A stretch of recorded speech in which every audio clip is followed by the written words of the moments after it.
नमस्कार चंद्र प्रकाश जी। बहुत बहुत स्वागत है आपका। नमस्ते अंजू जी, नमस्कार। आपके दर्शकों को भी नमस्कार।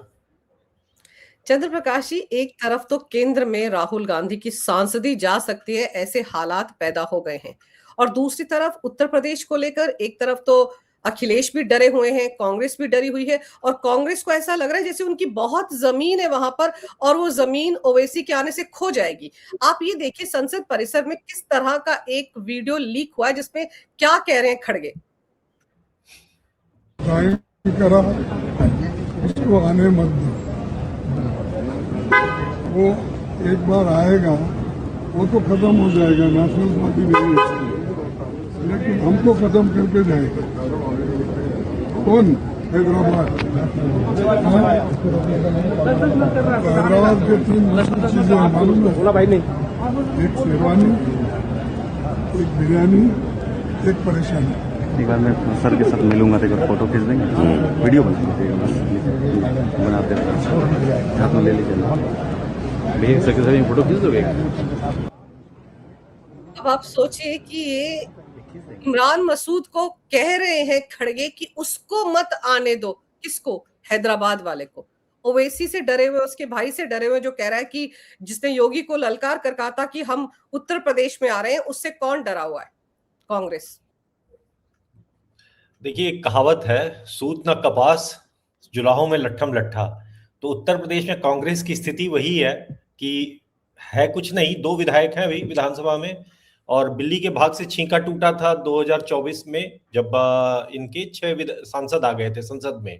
तो ठीक है, संसद में तो भी फिर भी इनकी सम्मानजनक स्थिति है, क्योंकि कांग्रेस तो सिंगल डिजिट में ही अपने आप को सम्मानजनक मान लेती है। 2024 में इसी परफॉर्मेंस के आधार पर आपने देखा था कैसे कितना जश्न हुआ था कांग्रेस पार्टी में, बिल्कुल हाथ नचाते हुए सुनेत्रा, वो उनका जो उनकी प्रवक्ता है, क्या नाम है उनका, श्रीनेत, तो उनका चित्र सबने देखा था। तो कांग्रेस पार्टी उसी में खुश है। लेकिन अब ये देखकर लगता है कि मतलब विचित्र स्थिति है कि आपका कुछ है दे नहीं, और आप एक उसको रोक रहे हो कि वो हैदराबाद वाला जो बिरयानी और शेरवानी वाला आ गया तो परेशानी हो जाएगी।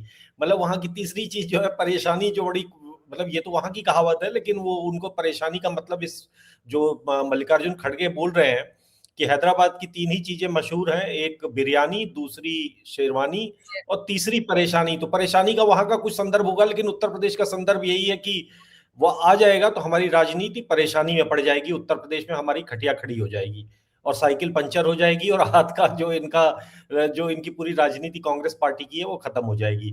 कुल ले देकर बात वही है कि ये बात तो हमेशा से होती है, क्योंकि ये जो नकली सेकुलर पार्टियां हैं जो मुस्लिम राजनीति करती हैं, जो हिंदू नेताओं की, उनकी राजनीति हमेशा थ्रेटेंड रहती है इस ओवैसी ब्रदर्स की पार्टी से। क्योंकि जब भी वो आते हैं और कहीं जब ये स्थिति में होते हैं कि मुस्लिम, मतलब जो मुस्लिम, इनको भी इनकी भी राजनीति मुस्लिम वोटरों पर आधारित है और उसकी तो है ही है। तो जब वो आता है और मुस्लिमों को असली विकल्प मिलता है और वो पाते हैं कि यही हम इसको जिता सकते हैं, तो वो डंप कर देते हैं। जैसा अभी हमने देखा बिहार में सीमांचल की सारी सीटों पर किसी मुसलमान ने किसी आरजेडी, किसी कांग्रेस की तरफ मतलब फूटी आंख भी नहीं देखा। यहाँ पर जो भर भर के उनकी रैलियों में जाते हैं, वहां उनको वोट तक देने लायक नहीं समझा और अपने ओवैसी की पार्टी को जिताया। तो परेशानी का सबब यही है, और इसी चीज को वो बेचारे अपने आप दुखड़ा रो रहे हैं। लेकिन अब वो कर क्या पाएंगे? है क्या तुम्हारा वहां पे? मल्लिकार्जुन खड़गे जो है और ये जो इकबाल मसूद है, ये आ गए हैं।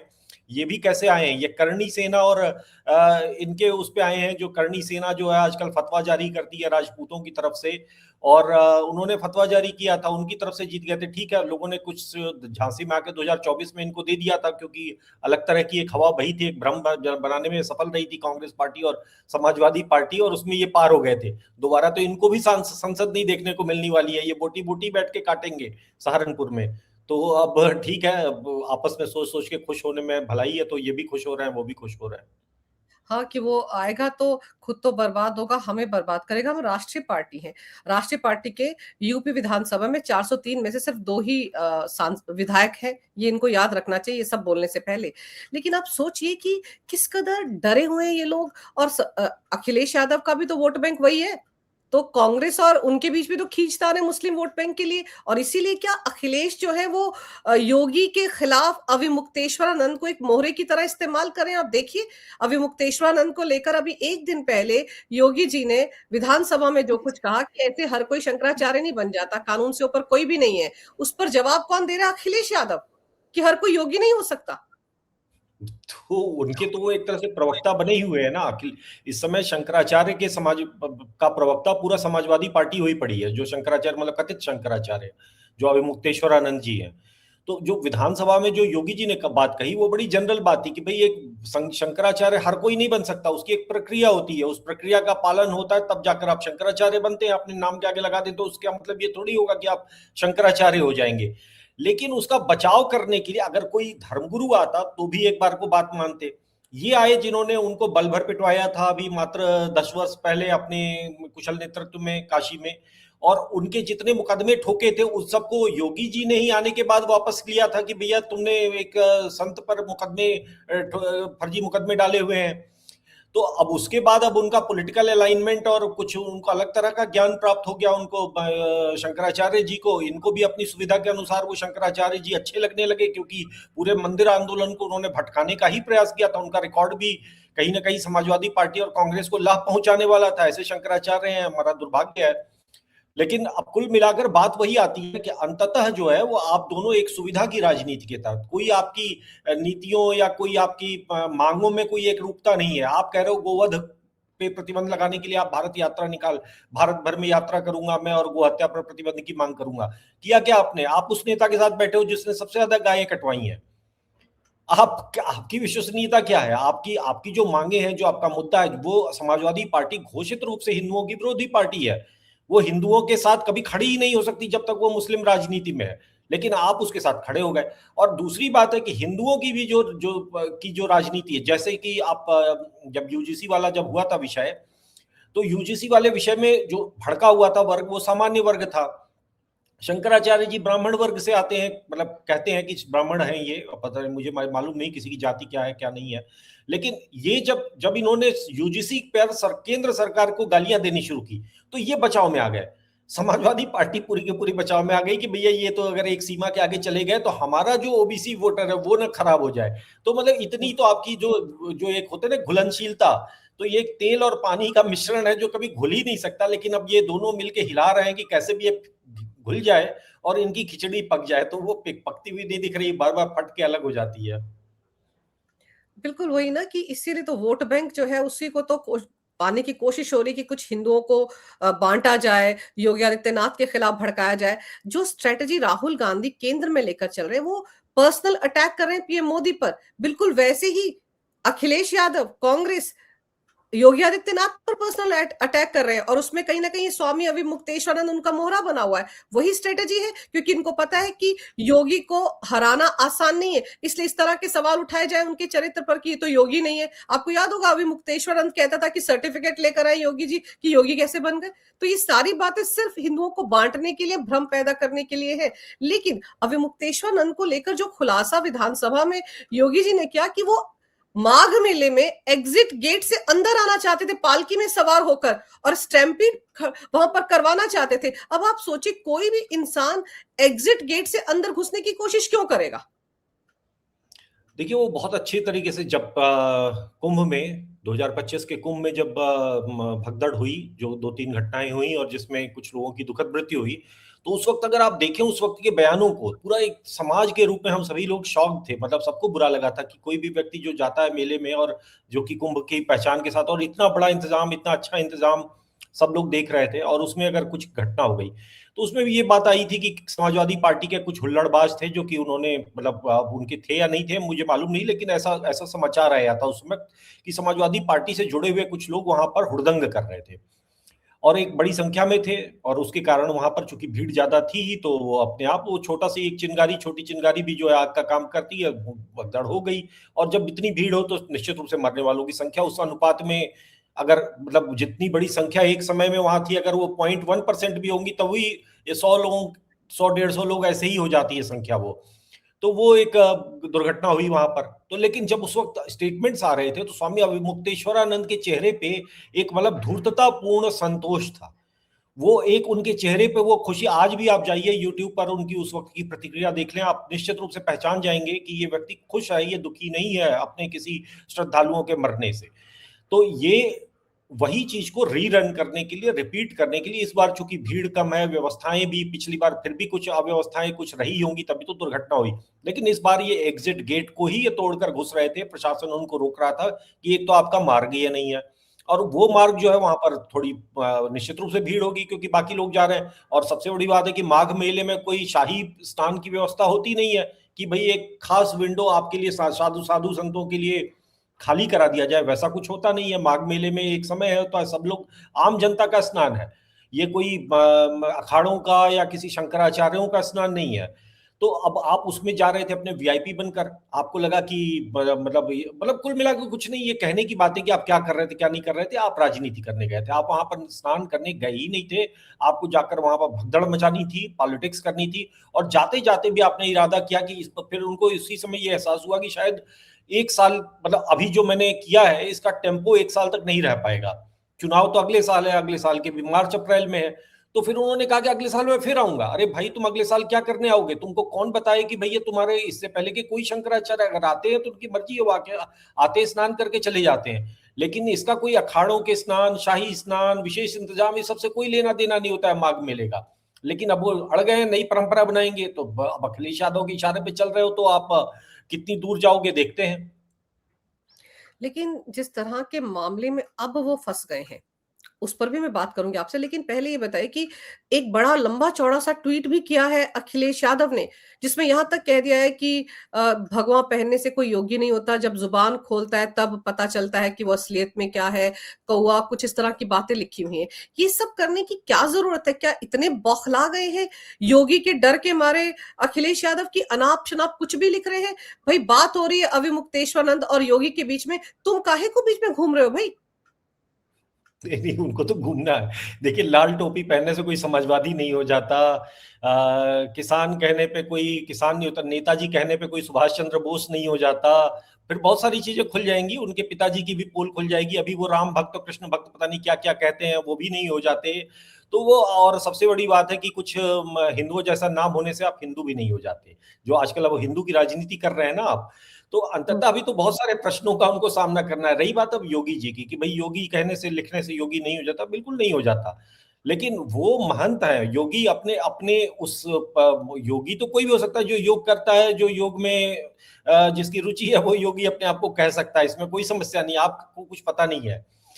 योगी जी जो है वो महंत है, और अपने जो जो गोरक्षा पीठ है उनका, उसके पीठाधीश है वो अपने नाम के साथ आगे पीठाधीश्वर महाराज, वो मुख्यमंत्री पद पर कुर्सी पर रहते हुए वो ये नहीं लिखते हैं, वो सिर्फ योगी लिखते हैं, और वहीं तक उनका परिचय, जो कि सामान्य परिचय है, उसमें कोई बहुत बड़ा उसमें वो नहीं है।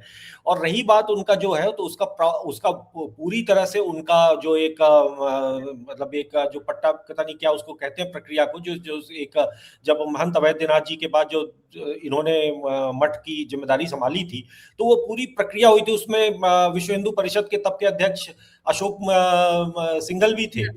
तो योगी जी जो थे वो पूरी विधि विधान से, पूरी धार्मिक परंपराओं से उस मठ के पीठाधीश हैं। और ये जो है वो चोरी से, चुपके से, कोर्ट की आंख में धूल झोंक कर और झूठ फरेब कर कर आप शंकराचार्य बने हुए, इसके बाद भी वो लगातार सम्मान देते रहे। ऐसा नहीं है कि योगी जी ने आज अचानक, आपका सम्मान वही वक्त जो एक हम लोगों की कुछ समय पहले बात हो रही थी कि आपका सम्मान तब तक है जब तक आपका व्यवहार उसके अनुरूप है। आप अपने आप को शंकराचार्य नहीं, आप अपने आप को प्रधानमंत्री कह लो, राष्ट्रपति कह लो, अमेरिका का राष्ट्रपति कह लो, लेकिन उस व्यवहार अगर आपका उसकी गरिमा के अनुरूप नहीं है, तो फिर आपको वही कहा जाएगा जो योगी जी ने विधानसभा में खड़े होकर बोल दिया। आप अगर शंकराचार्य, ठीक है वो कानूनी विषय है, लेकिन आपकी कुछ गरिमा भी तो होगी शंकराचार्य की, वो तो धारण कर लो। स्टैम्पीड मचाने आओगे, पॉलिटिकल बयानबाजी करोगे, कुछ भी अंट शंट पकोगे, तो वो तो फिर उसके बाद वही होगा जो आपको मिल रहा है। और फिर एकमात्र ये तथाकथित शंकराचार्य हैं जो इतने ज्यादा वोकल है, इतना ज्यादा बोलते हैं, इतने ज्यादा किसी के घर शादी में पहुंच जाते हैं, वो राघव चड्ढा के घर में पूजा अर्चना करने के लिए पहुंच गए।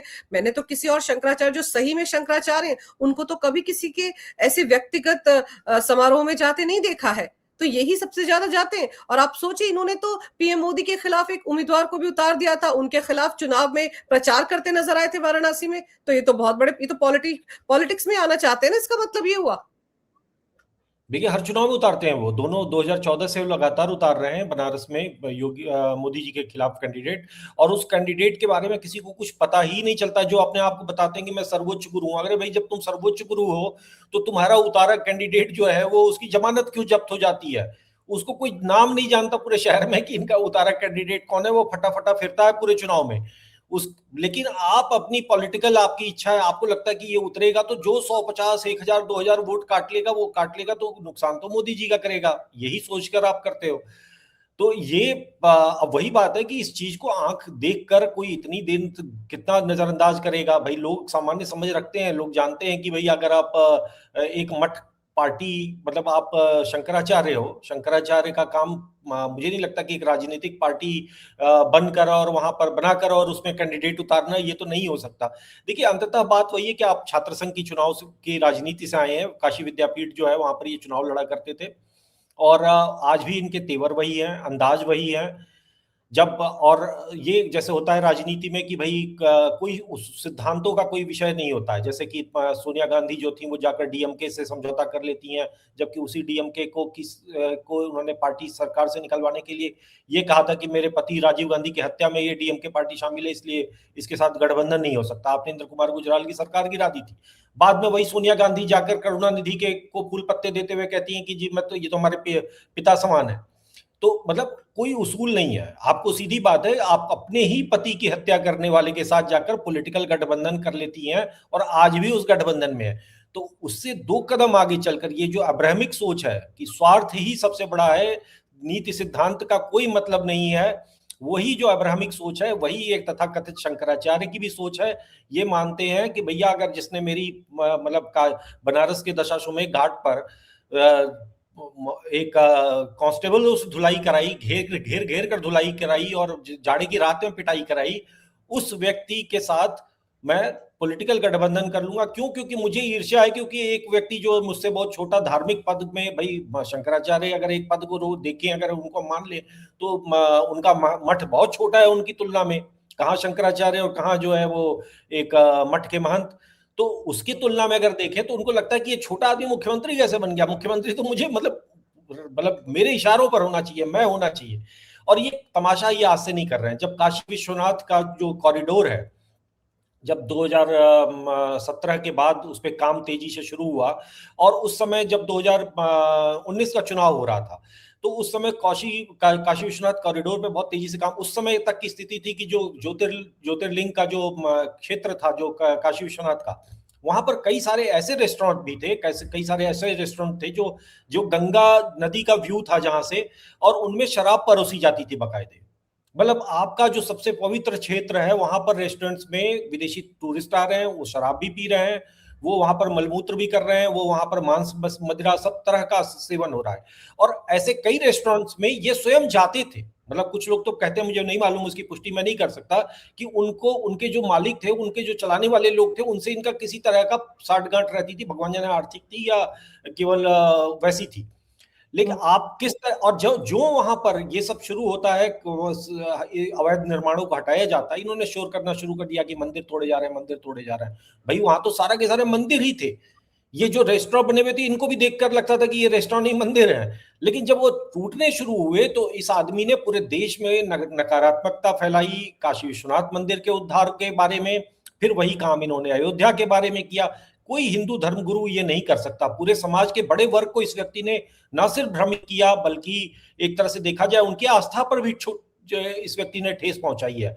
तो इसकी एक सीमा होती है सहने की, कि आप कब तक सुनेंगे, कब तक देखते रहेंगे, चुपचाप इनका तमाशा देखेंगे। मतलब वो सीमा टूट गई है। बिल्कुल सीमा टूट गई है। और अब इन्होंने ये सवाल उठाया कि योगी जी अगर योगी हैं तो फिर पॉलिटिशियन क्यों है, सीएम की कुर्सी पर क्यों बैठे हैं? कोई इनसे पूछे ना कि अगर आप तथाकथित शंकराचार्य हैं तो आप एक पॉलिटिकल पार्टी बनाकर बार बार उसको पीएम मोदी के खिलाफ क्यों खड़ा कर रहे थे बनारस से? ये सवाल भी तो इनसे पूछा जाना चाहिए। देखिए, अब उनकी तो बेबसी देख रहे हैं ना, उसी बेबसी में वो चले गए बाल ठाकरे, अरे उद्धव ठाकरे के पास, उनको जाकर आशीर्वाद दिया है कि मैंने उनको आशीर्वाद दिया है। बाहर की बाइट देखिए क्या कहते हैं कि मैंने उनको आशीर्वाद दिया है कि वो मुख्यमंत्री बनेंगे और वो बहुत अच्छा उन्होंने काम किया था। जिस व्यक्ति ने जूना अखाड़े के वो संत थे पालघर में, जिनको मारा गया था पीट पीट कर और उनको न्याय नहीं मिला, इस चीज को सुनिश्चित किया था उद्धव ठाकरे ने। और जब उसके खिलाफ मीडिया ने, जब ये रिपब्लिक चैनल पर जब उस वक्त जब ये बात हुई थी, तो उसको अरेस्ट कराया था सिर्फ उसी काम के लिए, उस एक स्टेटमेंट के लिए जो सोनिया गांधी और उद्धव ठाकरे के विरुद्ध एक शब्द निकलता है चैनल पे, उसके बाद वहां पर उस पत्रकार को अरेस्ट कर लिया जाता है उसके घर से। और ऐसे व्यक्ति को, जिसने साधुओं की हत्या कराई, जिसने वहां पर जो जनाब बन गया, जनाब उद्धव ठाकरे बन गया, जिसने वहां पर ईसाई मिशनरियों को खुली छूट दे दी, उसके यहाँ पहुंच कर जाते हो आप कथित शंकराचार्य, और उसको आशीर्वाद देकर आते हो। भाई हमारे शंकराचार्य कब से जा जाकर लोगों को घर पे और उनके राजनीतिक दलों के कार्यकर्ताओं को आशीर्वाद देने लग गए।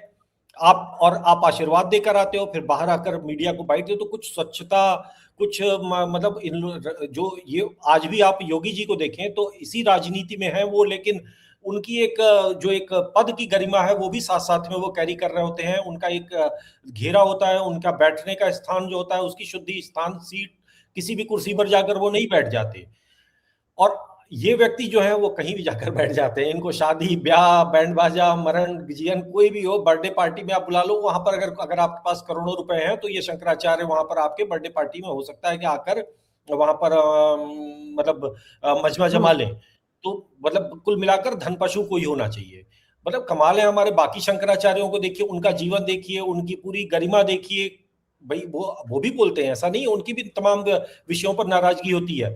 जो पुरी के शंकराचार्य जी हैं, बहुत सारे विषयों पर उनको सरकार से बहुत नाराजगी है, बहुत बार बार बोलते हैं, लेकिन वो कहीं पे भी उनका ऐसा साफ नहीं, कभी आप ये नहीं कह सकते कि इस व्यक्ति का कोई एजेंडा है। वो मुद्दे पे बात होती है, मुद्दे पे, और फिर साथ साथ में वो जो अच्छी बातें होती है उनके लिए वो प्रशंसा भी कर रहे होते हैं।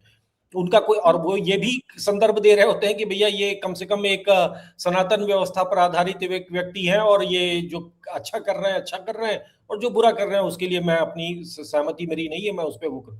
लेकिन ये शंकराचार्य हैं कि ये तो राजनीतिक दलों को भी पीछे छोड़ दिया, नेताओं को भी पीछे छोड़ दिया, भाषा में इन्होंने सड़क छाप टपोरियों को पीछे छोड़ दिया। जो इनकी भाषा है, जिस तरीके से ये चिल्लाना, और जिस तरीके से अभी जब ये माघ मेले में बैठे हुए थे तो एक वीडियो देख रहा था मैं कि कुछ पत्रकारों से, किसी टीवी चैनल के प्रोग्राम में उनसे कुछ 4-5 पत्रकार, और वो ऐसे व्यक्ति चिल्ला चिल्ला कर, गालियां दे देकर, मतलब मुझे जीवन में विश्वास नहीं होता कि एक शंकराचार्य, मतलब एक संत होते हैं, अगर आपने भगवा धारण कर लिया है तो आपकी एक भाषा की भी एक मर्यादा आ जाती है। आपकी तो भाषा की ही मर्यादा नहीं है, आप तो टपोरियों की तरह भाषा बात करते हो, तो फिर किस बात के संत। योगी आदित्यनाथ जी के बारे में कहा जाता है कि जब वो पहली बार सीएम बने तो उनको कहा गया कि आप भी अपने लिए नई गाड़ियों का काफिला खरीद लीजिए। तो उनको बड़ी हैरानी, उन्होंने कहा कि क्यों, ये गाड़ियां जो है इनमें मैं नहीं चल सकता। बोले नहीं, जब मायावती जी आई तो उन्होंने करोड़ों खर्च किए गाड़ियों पर, फिर अखिलेश आए, उन्होंने भी करोड़ों खर्च किए, तो हमें लगा आप भी। उन्होंने कहा नहीं, मेरी गाड़ी यही रहेगी, बस मेरी गाड़ी की जहां पे मैं बैठूंगा सीट पर भगवा तौलिया रख दीजिएगा, ताकि मुझे याद रहे कि मैं संत हूं। ये है योगी आदित्यनाथ। और ये उन पर सवाल उठा रहे हैं कि योगी, और आप देखिए वो किसी भी कार्यक्रम में जाते हैं, मैंने उनका एक कार्यक्रम एंकर किया था दिल्ली हाट में, तो मुझे याद है कि उनका जो डायस था बिल्कुल अलग था, उस पे भगवान ही सब कुछ था, और उस डायस पे वही खड़े होकर बोल रहे थे, बाकी लोग दूसरी जगह से बोल रहे, दूसरी जगह डायस बनाया गया था। तो आप सोचिए कि वो भगवान लेकर चलते हैं साथ में, और ये उन पर सवाल उठाते हैं कि वो योगी हैं तो कैसे उनको सर्टिफिकेट चाहिए, और उठा कौन रहा है, फर्जी शंकराचार्य। अभी आप देखो जो पॉक्सो वाला मामला है, जिस पर हमने पहले भी चर्चा की थी, आप सोचिए उस मामले में तो ये बुरी तरह से फंसने वाले हैं। कोर्ट ने भले ही अपना फैसला सुरक्षित रख लिया है, लेकिन दोनों पीड़ित बच्चों की बंद कमरे में सुनवाई तो हो गई है, बयान तो दर्ज हुआ है, आशुतोष महाराज लेकर गए थे ना उनको, और जब वो कोर्ट से बाहर निकले तो रोते हुए निकले थे। इसका मतलब है कि बच्चों ने जब अपनी व्यथा वहां सुनाई होगी, उसको सुनकर वो व्यथित हो गए।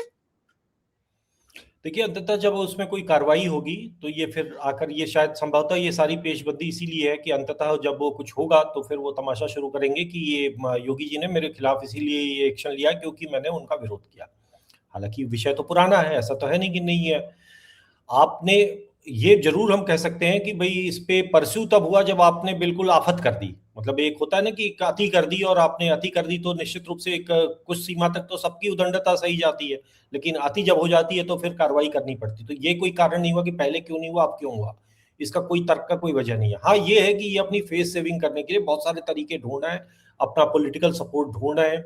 और कुछ लोग, हिंदुओं का एक वर्ग है जो मानता है कि पद की गरिमा और अच्छा, अब दूसरी बात है कि अब अचानक से ब्राह्मण भी हो गए। बहुत समय तक इन्होंने अपने को ओबीसी भी फैला रखा था। मुझे ध्यान है कि एक जो ये दिलीप मंडल टाइप के लोग होते हैं, इन्होंने इन सोशल मीडिया पे ये पोस्ट लिखा था कि पहला शंकराचार्य ओबीसी शंकराचार्य हुआ है। कुछ कुछ इनकी जाति को लेकर कुछ इस तरीके का भी कुछ मसाला है, जिसको लेकर ये दोनों पाले में दोनों तरफ ये फील्डिंग कर रहे हैं।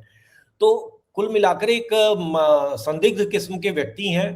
और कुल मिलाकर इनकी जो चलिए वो सब तो जाति उति को अगर हम छोड़ भी दें तो, लेकिन इनका जो व्यक्तित्व, इनका जो चरित्र है, वो निश्चित रूप से जो आप कह रही हैं कोर्ट की कार्रवाई, ये अब उसमें अपने आप को फेस सेविंग के लिए ये बना रहे हैं कि जनता अपने समर्थकों के बीच में कह सकें कि मुझे तो फंसाया गया और योगी ने फंसाया, फिर यही फंसाया फंसाया करके ये अपना कुछ दिन तक खेल जाएं। और इनको लग रहा होगा कि कुछ लोग अगर 1, 2, 4, 10% हिंदुओं को भ्रमित कर लें कि भाई योगी तो देखो ब्राह्मण विरोधी है, योगी तो देखो हिंदू विरोधी है, एक शंकराचार्य को जेल भेज दिया, तो ये 2-3 होगा तो 10-15% लोग भी अगर इधर उधर हो गए तो शायद समाजवादी पार्टी को लाभ हो जाए, ऐसा सोच के वो कर रहे होंगे। लेकिन 1 साल में भी गंगा में बहुत पानी बहना बाकी है। 1 साल में शायद इनका शंकराचार्य का जो अभी गर्मी दिखा रहे हैं, वो गर्मी भी शायद ना बचे। और दूसरा, आशुतोष महाराज ने तो यहाँ तक कहा है कि बहुत सारी अवैध प्रॉपर्टी उनके पास है, उनके तो पूरी संपत्ति की जांच पड़ताल होनी चाहिए। तो अगर ये फाइल भी खुल जाती तो दिक्कतें बढ़ेंगी। और मुझे तो लग रहा है तौकीर रजा वाला हाल होगा इनका। तौकीर रजा भी कूद कूद कर चैलेंज करता रहा ना, हर बार उसको इग्नोर किया गया। जब वो किसी ना किसी वो शुक्रवार के दिन लोगों को बुला लेता था जुम्मे की नमाज के बहाने, लेकिन जब वो अंदर गया तो अभी तक अंदर ही है। और आसपास के लोगों का क्या हाल हो रहा है वो हम देख रहे हैं, रोज बुलडोजर चल रहे हैं। तो इनकी भी उदंडता, आप ठीक कह रहे हैं, एक सीमा तक ही सही जा सकती थी। आगे तो फिर इनके लिए अगर संपत्ति की फाइल खुल गई और उत्तराखंड में जो प्रॉपर्टी इनको मिली हुई है उसकी फाइल खुल गई, तब तो ये बहुत बुरी तरह से जाएंगे।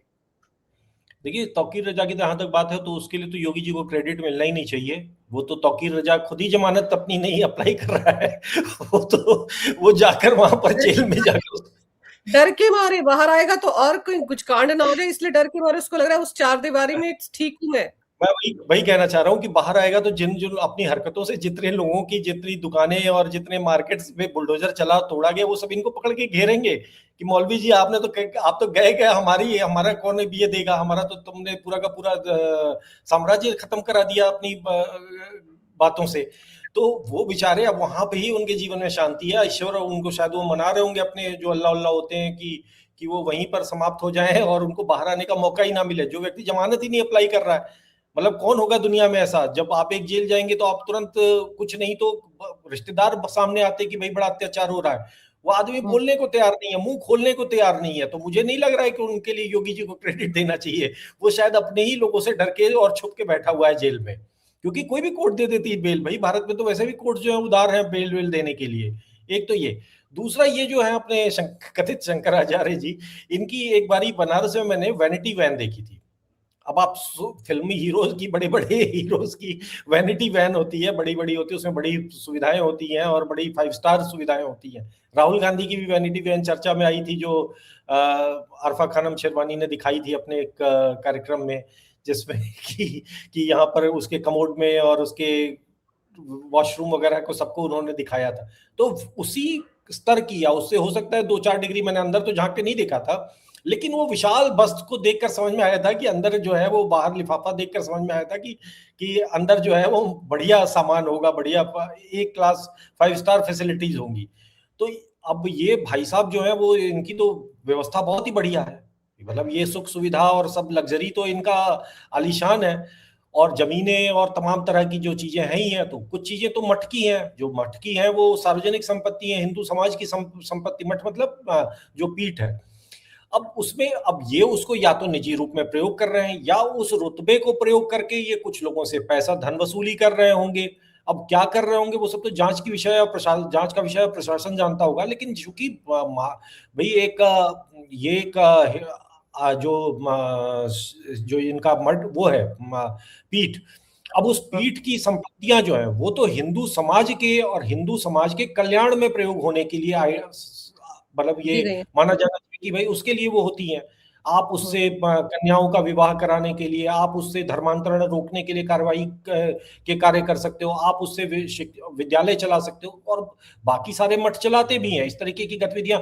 मतलब जयेंद्र जो कांची काम कोठी पीठ के जो शंकराचार्य थे, जयंत सरस्वती जी, उनके समय उन्होंने अपने समय में बड़ी संख्या में वहां पर विद्यालय खोले, और सिर्फ विद्यालय ही नहीं बल्कि मतलब स्कूली शिक्षा से लेकर और उच्च शिक्षा और पेशेवर पढ़ाई लिखाई जो डॉक्टर इंजीनियर तक के वहां पर उन्होंने खोले। और इसके अलावा वो धर्मांतरण की कार्य, जो ये क्रिश्चियन मिशनरीज का अभियान चलता है, उसके विरुद्ध कई सारे अभियान चलाए उन्होंने उस ढंग से। आप क्या कर रहे हो?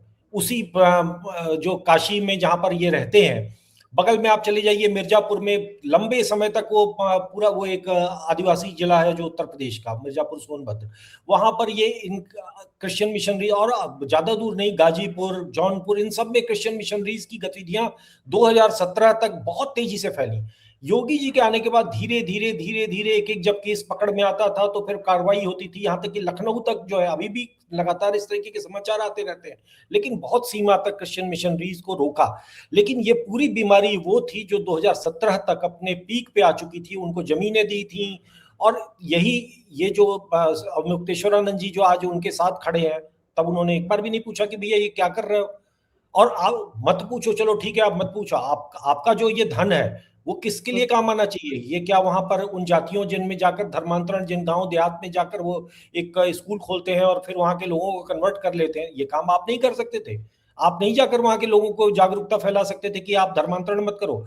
आप तो वो हैं जो कि धारा 370 जब हटती है तो कश्मीर में तो आप उसका विरोध करते हैं। ये किस बात के शंकराचार्य हैं? मतलब मजाक ही बना हुआ है। और कुछ लोग उनको कह रहे हैं कि नहीं भैया ये तो पद की का, हम पद का सम्मान करते हैं। अरे भैया ऐसे पद का सम्मान कब तक कर लोगे आप? देखिए, इनके पद का सम्मान पीएम मोदी ने भी किया था। आपको याद होगा मुकेश अंबानी के बेटे की शादी में जब ये वहां पहुंचे थे, तो पीएम मोदी के लिए कितने तरह की बयानबाजी करते रहे हैं, कितना उनका विरोध करते रहे, कितनी आलोचना करते रहे, लेकिन ये वहां पर शंकराचार्य की हैसियत से बैठे हुए थे, तो पीएम मोदी ने भी नतमस्तक होकर प्रणाम किया था, पद की गरिमा का ख्याल किया था, इनका ख्याल नहीं किया था। ये तो उनके खिलाफ वहां पर उम्मीदवार उतारते फिरते हैं बनारस में, इस बात का ध्यान भी नहीं किया पीएम मोदी ने। तो ये होती है पद की गरिमा का सम्मान करना। इनको खुद का सम्मान नहीं है। आप जिस वैनिटी वैन की बात करें, 2-2.5 लाख करोड़ की आती है वो, और वो अभी माघ मेले में भी बाहर खड़ी थी, और ये भी वहीं पर जाकर आराम फरमाते थे रात को। लोगों को लगता है कि शायद वो जहां पर बैठकर दर्शन दे रहे थे या बाइट दे रहे थे या मीडिया से बात कर रहे थे, वहीं विराजमान रहते होंगे। नहीं, वो वैनिटी वैन में बैठकर आराम करते थे। तो वहीं से पता चल जाता है कि वो कितने जमीन से जुड़े हुए तथाकथित शंकराचार्य हैं। लेकिन जो पॉक्सो वाला मामला है, ये आपको लगता है गले की फांस बन सकता है क्योंकि बच्चों के बयान कोर्ट में दर्ज हो चुके हैं?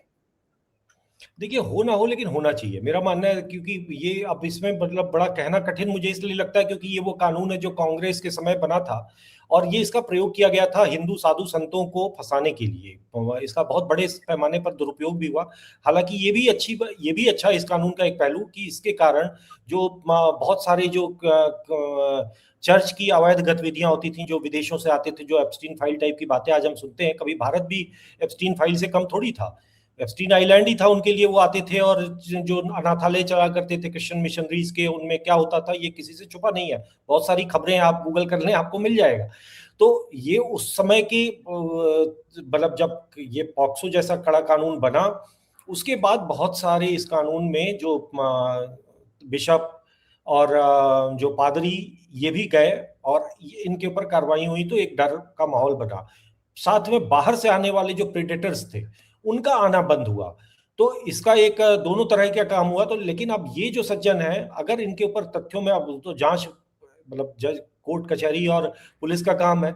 हाँ, अगर जरा भी सच्चाई है, अगर एक रत्ती लेश मात्र भी सच्चाई है, तो ऐसा व्यक्ति हमारा, अगर संत हमारा सिर्फ इसलिए क्योंकि ये हिंदू हैं इसलिए हम इनको सपोर्ट करें, तो इसका कोई कारण नहीं है। क्योंकि ऐसा व्यक्ति जो कालनेमी अगर आपका संत होगा तो पूरे समाज को भ्रमित करेगा। वो तो पूरे मतलब एक लाभ पहुंचाना तो दूर है, नुकसान ज्यादा पहुंचाएगा। और जिस तरीके का इनका इतिहास रहा है उसको देखते हुए तो यही लगता है कि ये किसी और के ही कठपुतली बन के काम कर रहे हैं। तो इससे क्या आशा करें? इनके ऊपर निश्चित रूप से कार्रवाई होनी चाहिए। क्योंकि वैसे भी हमारे जो हिंदू धर्म में जो मनुस्मृति को लोग बहुत गाली देते हैं, तो जो आशा की जाती है एक ब्राह्मण से, वो ज्यादा, मतलब एक जो कहते हैं, मतलब ये संविधान कहता है कि एक सजा के लिए, एक गलती के लिए सबकी सजा समान है, लेकिन हिंदू रीति में ब्राह्मणों के लिए ज्यादा सजा है, उसके बाद क्षत्रियों के लिए सजा है, उसके बाद वैश्यों के लिए, उसके बाद शूद्र जो है उनके लिए सबसे कम सजा है। क्यों? क्योंकि आपसे ज्यादा आशा की जा सकती है, आपसे आपसे समाज जो है आपसे उच्च आदर्शों की कल्पना करता है, आपसे ये नहीं कहता है कि आप जो इस तरीके की घटिया, इस तरीके की गिरी हरकतों में आप संलिप्त पाए जाओ। आपसे अपेक्षा लोगों की ज्यादा है, जब अपेक्षा ज्यादा होती है तो दंड भी ज्यादा होना चाहिए। एक प्रधानमंत्री भ्रष्टाचार करता है तो प्रधानमंत्री का की सजा ज्यादा होनी चाहिए। एक क्लर्क मामूली, एक कोई छोटा पद पे बैठा हुआ व्यक्ति भ्रष्टाचार करता है तो उसकी उससे अपेक्षा उतनी नहीं है, तो उसका दंड कम हो सकता है। लेकिन ठीक उसी तरीके से अगर आप शंकराचार्य हो, सर्वोच्च हो, और अगर इस अपराध में हो, पहली बात अगर मैं बोल रहा हूं, अगर इस अपराध में आप वाकई में लिप्त हो, तो फिर आपका दंड बिल्कुल वो वही होना चाहिए जो धर्म में बताया गया है। वो भारत के संविधान तो आपको क्या छोड़ेगा क्या नहीं करेगा, लेकिन ये सोचना चाहिए कि ऐसा व्यक्ति क्या हमारा धर्माचार्य हो सकता है? बिल्कुल, सवाल कई हैं उन पर। और अगर फैसला सुरक्षित रखा है, कब फैसला आएगा इस पर तो सबकी नज़र रहेगी। और आप सही कह रहे हैं कि वो अगर अपने आप को शंकराचार्य कहते हैं और अपने आप को उसी तरह ट्रीट करते हैं, तो उनके ऊपर अगर इस तरह के आरोप लगते हैं और लेश मात्र भी अगर वो उसमें संलिप्त रहे हैं, तो फिर तो उनको कड़ी सज़ा मिलनी चाहिए। वो तो कोर्ट के फैसले का इंतज़ार किया ही जा रहा है। लेकिन दूसरी तरफ चलते-चलते एक बार फिर आपसे पूछ लेती हूँ कि खड़गे जी ने जो कहा है, वो तो सुन लिया होगा, वो रेवंत रेड्डी ने भी, जो आजकल रेवंथुद्दीन बनने को भी तैयार है, जो कहता है कांग्रेस मतलब मुसलमान, मुसलमान मतलब कांग्रेस। वो वहां पर मुसलमानों को रिझाने में लगा हुआ, यहाँ पर ओवैसी के डर के मारे या योगी के डर के मारे ये इस तरह की बयानबाजी कर रहे हैं। तो आपको लगता है कि जिस वोट बैंक को हमेशा अपनी बपौती समझती थी कांग्रेस, उसको ये इस तरह से पटा पाएंगे उत्तर प्रदेश में? देखिए, वही मैंने कहा था कि सूत ना कपास जुलाहों में लट्ठम लट्ठा। उत्तर प्रदेश में उनके लिए कुछ नहीं है। उत्तर प्रदेश में वो सिर्फ मनोरंजन कर सकते हैं, टीवी चैनलों के डिबेट में बैठकर हो हल्ला मचा सकते हैं। इसके अलावा उनकी कोई अस्तित्व, कोई वजूद नहीं है। ये 2-3 विधायक, देखिए सारा मामला ये है कि अगर ये ओवैसी ने यही चुनाव नहीं लड़ा, इससे पहले 2022 के चुनाव में भी वो ओवैसी उत्तर प्रदेश में थे। लेकिन उत्तर प्रदेश का जो वोटर है, जो मुस्लिम वोटर, वो बड़ा ही स्ट्रेटेजिक वोटिंग करता है। उनको अगर दिखेगा कि ये चुनाव में, अच्छा, दो चीजें बदली हैं इस बीच में। एक तो अगर उनको लगेगा कि ये व्यक्ति ओवैसी का कैंडिडेट जीत रहा है, तो वो इनकी तरफ समाजवादी पार्टी और कांग्रेस, जो मुसलमान रेवतुद्दीन की पार्टी और राहुलुद्दीन की पार्टी, इनको तो इनकी और मुंह फेर के भी नहीं देखेंगे। जो मुंब्रा में जितेंद्र अहवाड के साथ हुआ, जो आपने देखा होगा, एक 22 साल की बच्ची ने हरा दिया मुस्लिम, तो वही जो है वो इन सब के साथ होगा। दूसरी बात क्या हो रही है कि उत्तर प्रदेश में मुसलमानों, मतलब मुस्लिम वोटरों में एक भावना घर कर गई है पिछले कुछ वर्षों में कि हमने तुमको इतना वोट दिया, हर चुनाव में हम तुम्हें वोट देते हैं, हम फर्जी वोट देते हैं, हम तुम्हें नकली वोट, हमारे घर में सदस्य 5 हैं लेकिन हमने 15 वोट बनवा रखे हैं, हमारी महिलाएं जो है वो बुर्का लगा लगा कर और किसी तरीके से स्याही मिटा मिटा कर जाकर आपको 10-10 वोट ज्यादा दे रही हैं, उसके बाद भी आप हार जा रहे हो, आप इनको रोक ही नहीं पा रहे हो। तो जब आप इनको रोक ही नहीं पा रहे हो तो हम अपना आदमी जिताएं ना, हम आपको क्यों जिताएं? ये भावना खासतौर से नई पीढ़ी जो है अभी, जो करीब 25 साल 30 साल के वोटर हैं, उनके अंदर आ रही है। तो जब वो आ रही है तो अंततः कुछ वोट इनका कटेगा, लेकिन इनकी राजनीति अंत की तरफ बढ़ जाएगी। ये जितना सेकुलरिज्म की जो रेत का महल बनाया है सेकुलरिज्म का, ये मल्लिकार्जुन खड़गे बिल्कुल सही कह रहे हैं कि अगर वो आ गया तो वो शेरवानी और बिरयानी वाला तो परेशानी हो जाएगी, और उस परेशानी कांग्रेस के लिए तो क्या ही होगी, लेकिन समाजवादी पार्टी के लिए तो ज्यादा होगी। बिल्कुल, क्योंकि उसके आने से ध्रुवीकरण होगा और नुकसान इनको होगा, फायदा तो योगी का ही होगा। तो योगी की राजनीति, योगी के तेवर इनको डरा रहे हैं, इसीलिए इस तरह की बातें कर रहे हैं खड़गे। और सुनने वाला कौन है? इमरान मसूद। और दूसरी तरफ अविमुक्तेश्वरानंद के नाम पर बहुत बड़ी चाल खेलने की कोशिश अखिलेश यादव कर रहे हैं, लेकिन सब कुछ जो है वो औंधे मुंह पड़ रहा है। तो अब देखते हैं आगे चलकर अविमुक्तेश्वरानंद का क्या होता है, लेकिन फिलहाल तो उनको लेकर योगी के तेवर बहुत रौद्र हैं। आपने समय निकाला इस विषय पर बहुत विस्तार से बड़ी अहम जानकारी मेरे दर्शकों को दी। आपका बहुत बहुत धन्यवाद चंद्र प्रकाश जी। नमस्कार। भारत माता की जय। वंदे मातरम। जय हिंद। जय हिंद।